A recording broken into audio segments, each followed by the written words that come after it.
In this video, we will create and analyze histograms representing a set of data. A histogram is a type of bar graph that comes from a frequency distribution, which is a particular type of table.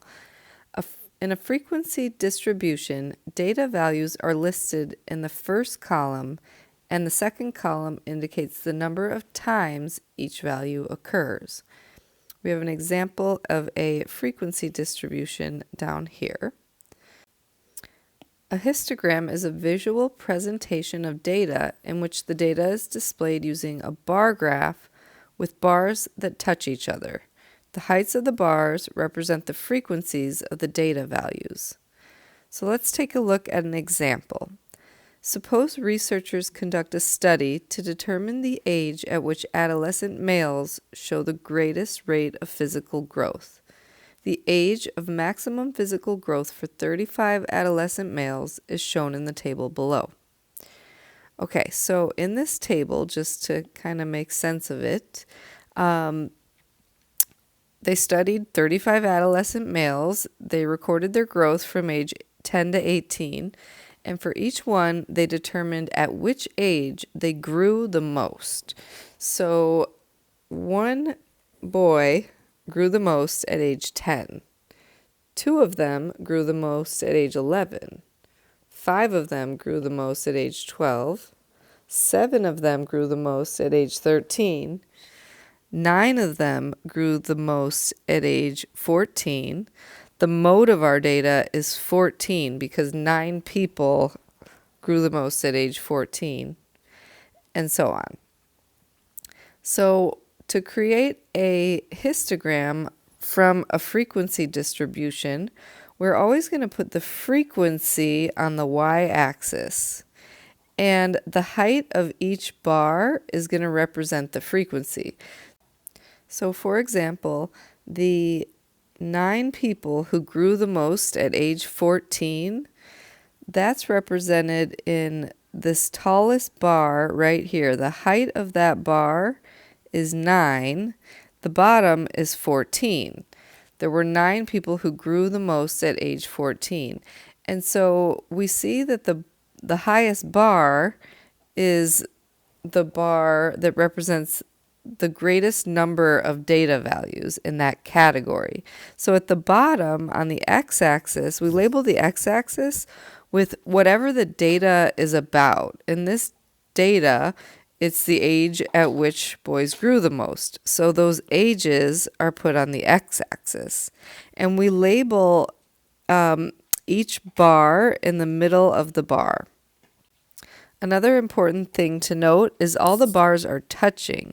There's no space in between them. That's important for a histogram. We always make them touching unless you have a frequency of 0. Like if one of our numbers in the middle was a 0, then there would be no bar. That's the only time that the bars would not be touching, because you would have a space with a bar that doesn't exist. Another important thing to note is the bars all have uniform width. Like on the bottom, their width is the same. I don't have like a wide bar and then a skinny bar. That wouldn't be allowed. They all have to have the same width. Now we're going to take a look at an example where we create a histogram.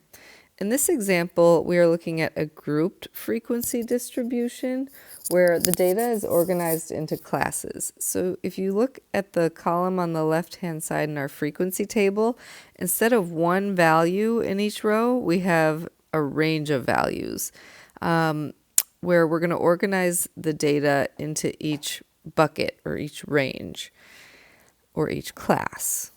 And so if we look at this data, the following data consists of the weights in pounds of 24 wrestlers. You can see that these weights have quite a range, so it wouldn't make sense to have one row for every number. So it makes a lot more sense to put them into categories. So I'm going to make a tally to figure out how many data values I have in each class. My first data value, 195, is going to be between 151 and 200. I'm going to make a tally over here. 206 is in the last class. 100 is in the first class. 98 is in the first class. And so on. 150 is in the second class. 210 is in the last class. 195 is in the third class. Go ahead and pause the video and finish your tally and count up how many you have in each group. Those will be your frequencies. Okay, I got 6 numbers between 51 and 100, 7 numbers between 101 and 150, 6 numbers between 151 and 200, and 5 numbers between 201 and 250. So that's called a grouped frequency distribution. And now we're going to make a histogram to represent the data. Okay, the x-axis is always going to be labeled with whatever the data is about, whatever it represents. This data is the weight of wrestlers in pounds. So on the x-axis, which is down here at the bottom, I'm going to label weights of wrestlers in pounds.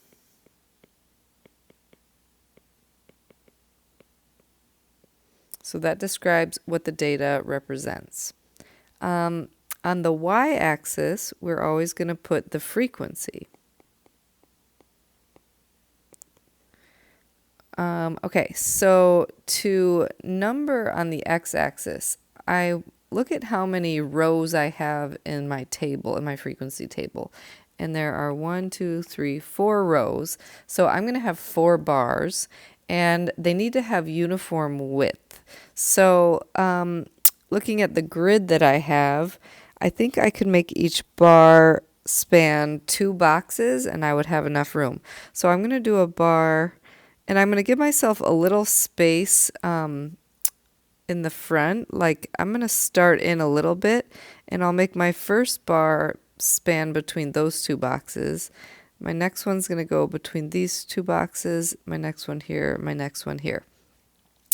And I'm going to label in the middle of each box the category. So in my first bar is going to represent 51 to 100. My next one is 101 to 150.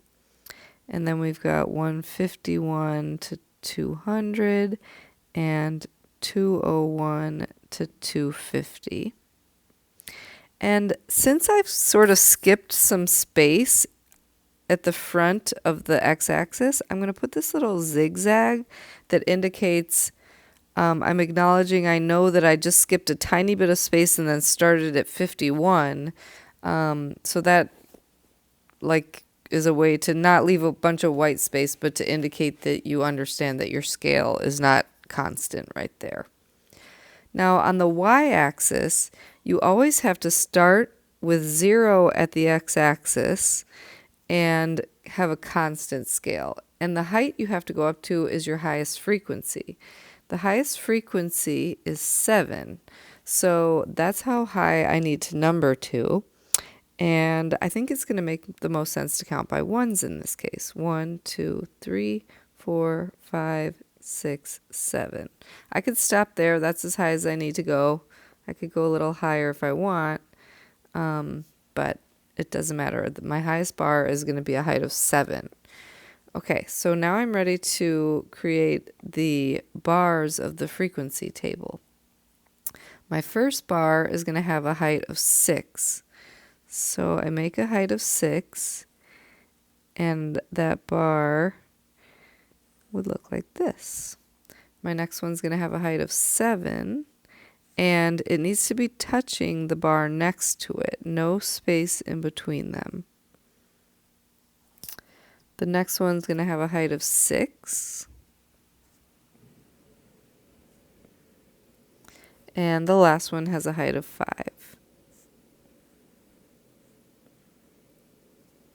And that's my frequency table. So just to recap, the frequency is always on the y-axis. The x-axis is whatever the variable is describing. The bars are always touching. They have uniform width. You need to label with a constant scale on the y-axis. On the x-axis, we label in the center of each bar at the bottom, and we can use that little zigzag to indicate that we skipped some numbers and just began at whatever our data started at. And part of the skill is going to be analyzing the histograms as well. So a follow-up question: what percent of the wrestlers weigh between 51 and 100 pounds? Well, the first bar had a height of 6. There were 6 wrestlers that weighed between 51 and 100 pounds. And the total number of wrestlers, if I add up the frequencies, we had 6, 7, 6, and 5. If I add those up, 6, 7, 6, and 5 add up to 24. So 6 wrestlers were in the 51 to 100 range out of 24 wrestlers in all. And if I change that to a percent, you can either do equals x over 100 if you like the percent proportion, or you can just do 6 divided by 24, which gives you 0.25, and then we change that to a percent by moving the decimal 2 places to the left, and we get 25%. So 25% of the wrestlers were in the weight class of 51 to 100. And a few last reminders. I'm repeating myself, but we're going to always label the x-axis with what the data represents. You're going to label the y-axis with the frequency, and you have to number the y-axis with a constant scale. It's always going to start at 0 and have a constant scale going up. You can count by 2s, you can count by 5s, you can count by 10s, but it's got to start at 0 and be constant. The heights of the bars represent the frequencies of the data values. That's what we have here. And then the bars should have uniform width, and they must be touching.